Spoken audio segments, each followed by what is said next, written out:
That's better. Bar's open again.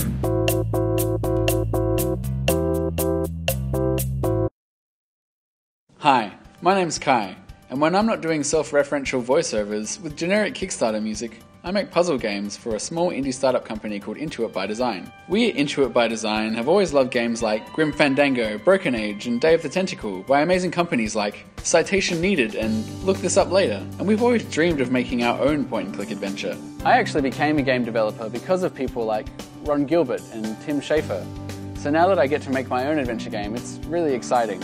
We've come up with a demo for a point-and-click adventure game called Vincent the Vampire.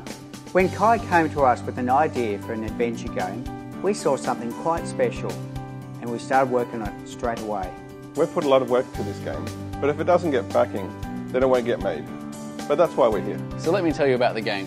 Vincent the Vampire is a dark, alternative point-and-click adventure game starring a lowly office clerk named Vincent. Set on a mysterious island lost to time in a decrepit city, Vincent's world is filled with the most evil creatures imaginable, like vampires, werewolves, cyborgs, and worst of all, lawyers. Throughout the game, Vincent discovers that he's caught not only in a midlife crisis, but also in the middle of a centuries-old war, and that he alone can save the world. In his adventures, he will also come across a bipolar 80s supercomputer, a reincarnated monk in the form of a pot plant, and even the ruler of the underworld himself. We're going to try something new and different for this point-and-click game, so Vincent the Vampire will feature multiple ways of solving puzzles for replayability, and optional side quests to find out more about the world and the characters. Vincent the Vampire isn't an episodic game, or a mini-game, it's going to be a full-length adventure.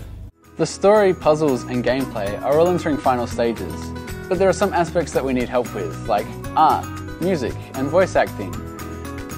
But mostly art. We need $30,000 to make this project happen, which isn't much to make an entire game. But with a tight budget, small teams, and copious amounts of caffeine, sugar, and torture, we'll be able to get the project done. We'll be employing talented indie artists Emerson Ward and Anthea Wright to take the lead in our new art team and make the game look as amazing and unique as possible with quirky characters and intense backgrounds. We'll be getting licenses for the software we need to make this game amazing, like Unity, Ableton, and Spine. We'll be commissioning an original soundtrack for the game from talented musician Andrew Arcells to really fill out the atmosphere. A percentage of raised money goes to Kickstarter and taxes. Also, the money will go towards 8 months of game development. But what do you get? Let's talk rewards. At $15, you'll get a digital copy of the game as soon as it comes out, before the public gets it, DRM free on Mac, PC, and Linux. Higher tiers will add extras like a digital project book, a digital copy of the original soundtrack, or even your portrait in the game, and there's many more.